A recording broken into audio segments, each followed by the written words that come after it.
Students, welcome to my channel Maths Easy. Please subscribe my channel and also press the bell icon. Okay, and all of you welcome to the new chapter called pair of linear equations in two variables. Okay, pair of linear equations. You know that in the 9th standard you already studied about the linear equation. Linear equation means what? highest degree is 1 ಗೊತ್ತಾನೆ in two variables ಅಂತಾರೆ. Variables ಎಷ್ಟಿರ್ತವೆ ಅಂತ ಅರ್ಥ ಇಲ್ಲಿ two variables ಇರ್ತದೆ. For example I will write a to the ax plus by plus c is equal to 0. This is the is one of the equation. Equation ಅಲ್ಲಿ this one is highest degree is what? 1. Highest degree is 1 and in two variables ಅಂದ್ರೆ in two variables and x and y are the two variables ಹೌದಾನೆ ಇವೆರಡು two variables and this one is a coefficient of x is a, coefficient of y is b and also c is constant number ಹೌದಾನೆ. ಹಂಗಾಗಿ a pair of ಹೌದಾನೆ ಜೋಡಿ ಅಂದ್ರೆ a pair ಅಂದ್ರೆ ಜೋಡಿ. a linear equation means pair ಅಂದ್ರೆ ಜೋಡಿ ಇರ್ತವೆ and also linear equation means what? highest degree is what? 1. highest degree is 1 and equation in two variables and which are the two variables are here? x and y are the two variables. x ಮತ್ತು y ಏನಂತ ಕರಿತೀವಿ? Variables ಅಂತ ಕರಿತೀವಿ. Variables means the values are going to be changing. Okay, values ಏನಾಗ್ತಾ ಹೋಗುತ್ತೆ?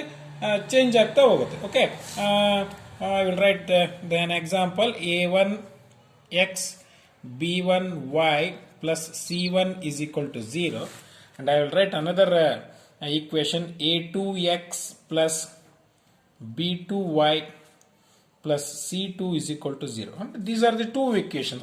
These are the two equations and these equations are called as simultaneous linear equations. Simultaneous linear equations. And in two variables. Variables x and y. Coefficient of x is what here in this equation is a1 and coefficient of y in this equation is b1. And also c1 is the constant. Like that another equation. Innondu equation annu kuda ನಾನು ಬರೆದಿದ್ದೀನಿ. Okay, I will take one example ತಗೊಳ್ತೀನಿ ನಾನು.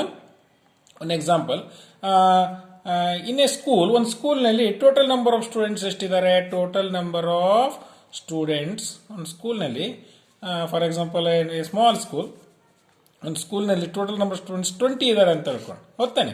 And also if the total number of students R 20, that means girls and the boys, number of girls and the boys are 20. Okay, and also the difference between girls and the boys, total number of 20 then mele the difference between girls and the boys is what? 5.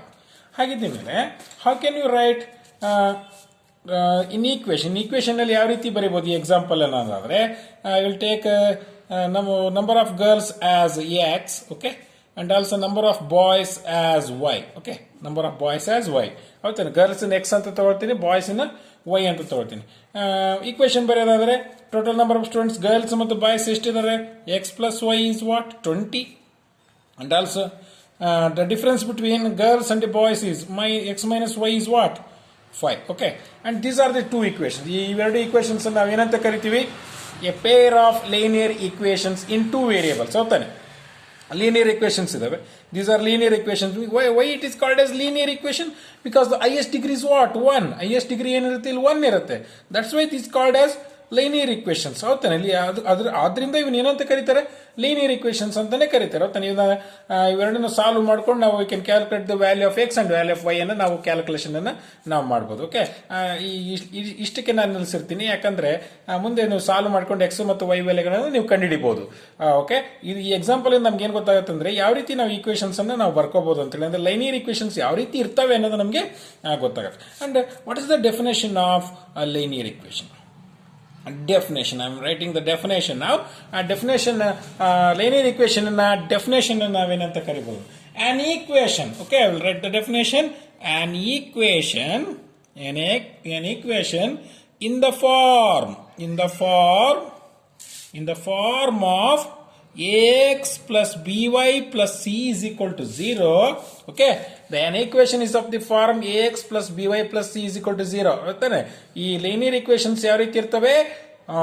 A pair of linear equations in two variables are in the form of ax plus by plus c is equal to 0 ಇರ್ತವೆ. Wear ಅಂದ್ರೆ A ಅಂದ್ರೆ ಏನು, B ಅಂದ್ರೆ ಏನು, C ಅಂದ್ರೆ ಏನು ಅಂತ ನಾವು ಹೇಳ್ಬೇಕಾಗತ್ತೆ.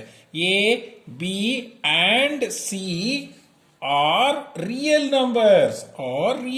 You know that from the 8 standards, you know that 8ನೇ ಕ್ಲಾಸಿಂದ ಕಲ್ತಿದ್ದೀರಿ. What are the real numbers? Real numbers ಅಂದ್ರೆ ಏನು ಅಂತ ನಿಮ್ಗೆ ಗೊತ್ತಿದೆ. You know that set of natural numbers, whole numbers, integers and also the numbers in the form of P by Q like that. ಹೌದಾ? ನೀವು ಎಲ್ಲ ನಂಬರ್ಸ್ ಕೂಡ ನಿಮ್ಗೆ ಗೊತ್ತಿದೆ. And those whole collections of numbers are called as what?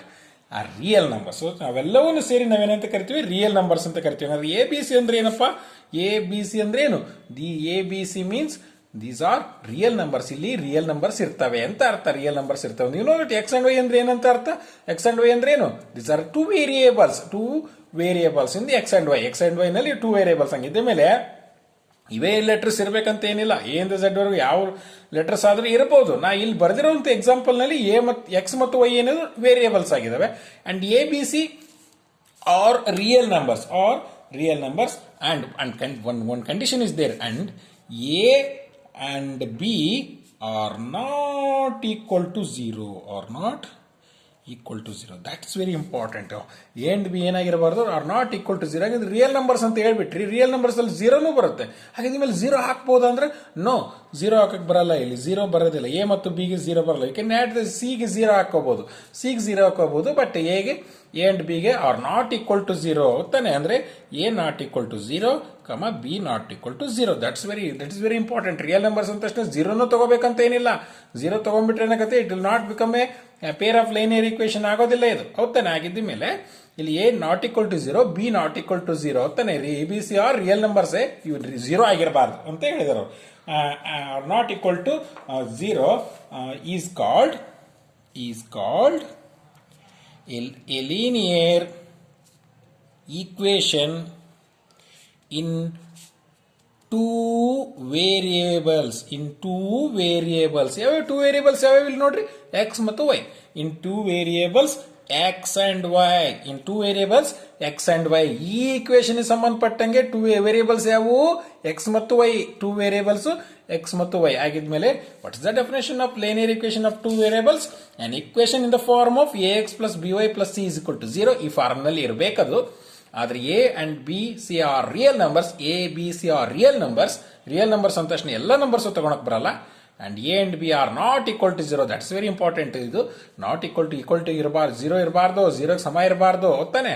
Is called linear equation in two variables x and y. ಹೌದಾನೆ? Two variables ಯಾವ್ಯಾವ ಇಲ್ಲಿ? X ಮತ್ತು ವೈ ಅಂತಂದೇಳಿ ನಾವು ಕರಿಬಹುದು. ಹೌದಾನೆ? ಹಾಗಿದ್ದ ಮೇಲೆ what is the general form of pair of linear equation two variables? ಅಂದ್ರೆ ಜನರಲ್ ಫಾರ್ಮ್ಸ್ ಆಫ್ ಯಾವ ರೀತಿ ಇರ್ತವೆ ಅಂತಂದ್ರೆ, ಪೇರ್ ಅಂದ್ರೆ ಜೋಡಿ ಅಲ್ವಾ?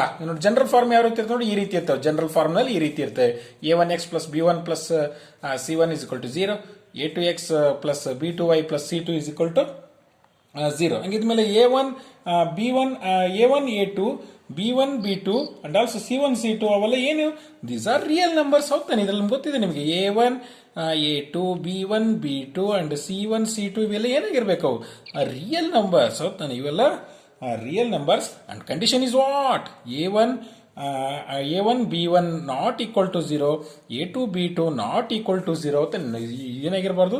0ಗೆ ಸಮನಾಗಿರಬಾರ್ದು. ಹೌದಾನೆ? ಆಗಿದ ಮೇಲೆ that is the condition. This is the general form of pair of linear equations in two variables ಅಂತಂದೇಳಿ ಕರಿತೀವಿ. ಟೂ ವೇರಿಯೇಬಲ್ಸ್ ಯಾವ್ಯಾವ ಇಲ್ಲಿ? ಎಕ್ಸ್ ಮತ್ತು y. Students, I think you have understood the definition of linear equation and two variables.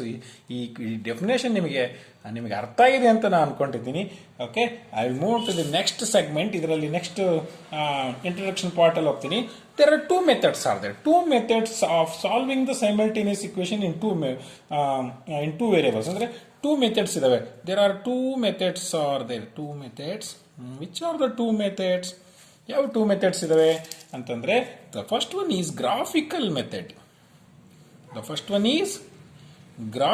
method. You know that by using the graph use ಮಾಡ್ಕೊಂಡು ನಾವು ಯಾವ ರೀತಿ solve ಮಾಡ್ತೀವಿ ಅನ್ನೋದನ್ನ, ಲೀನಿಯರ್ ಈಕ್ವೇಶನ್ಸ್ ಅನ್ನ ಯಾವ ರೀತಿ ಸಾಲ್ವ್ ಮಾಡೋದು ಅಂತೇಳಿ. And another one is algebraic method. Okay, the first one is graphical method, another one is algebraic method. ಇದರಲ್ಲಿ ಮತ್ತೆ ಬೇರೆ ಬೇರೆ ಮೆಥಡ್ಸ್ ಬರ್ತಾ ಹೋಗ್ತವೆ. algebraic method and three methods are there, two or three methods are there. And in graphical method ಅಲ್ಲಿ we use the graph ಅನ್ನು use ಮಾಡಿಕೊಂಡು ನಾವು ಯಾವ ರೀತಿ ನಾವು peer of linear equation 2 variables ಅನ್ನು ಸಾಲ್ವ್ ಅನ್ನ ಯಾವ ರೀತಿ ಮಾಡಬಹುದು ಅನ್ನೋದ್ರ ಬಗ್ಗೆ ನಾವು ಮುಂದೆ ತಿಳ್ಕೊಳ್ತಾ ಹೋಗ್ತೀವಿ. ಓಕೆ ಸ್ಟೂಡೆಂಟ್ಸ್, ಓಕೆ ಹಾಗಿದ್ದ ಮೇಲೆ ಗ್ರಾಫಿಕಲ್ ಮೆಥಡ್ ಅನ್ನು ನಾವು graphical method of solution of pair of liner equation ಯಾವ ರೀತಿ ಮಾಡೋದು ಅನ್ನೋದ್ರ ಬಗ್ಗೆ ನಾವು ತಿಳ್ಕೊಳ್ಳೋಣ. I will right the heading graphical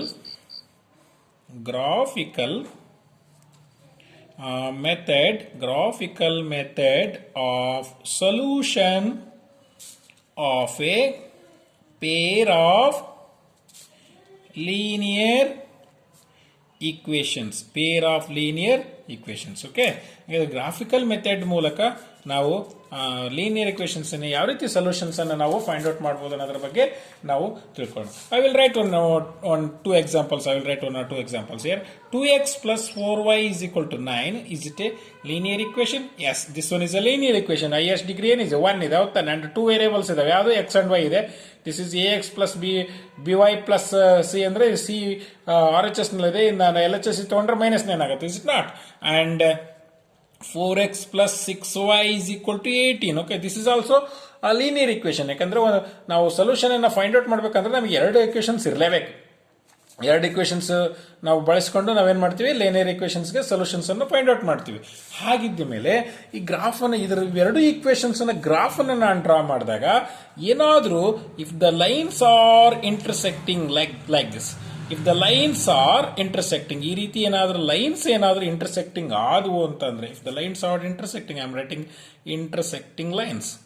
okay, ಈ ಲೈನ್ಸ್ ಏನಾಗಿದಾವೆ, ಇಂಟರ್ಸೆಕ್ಟಿಂಗ್ ಆಗಿದೆ. 3 ಕಂಡೀಷನ್ಸ್ ಬರ್ತವೆ ಇದರಲ್ಲಿ.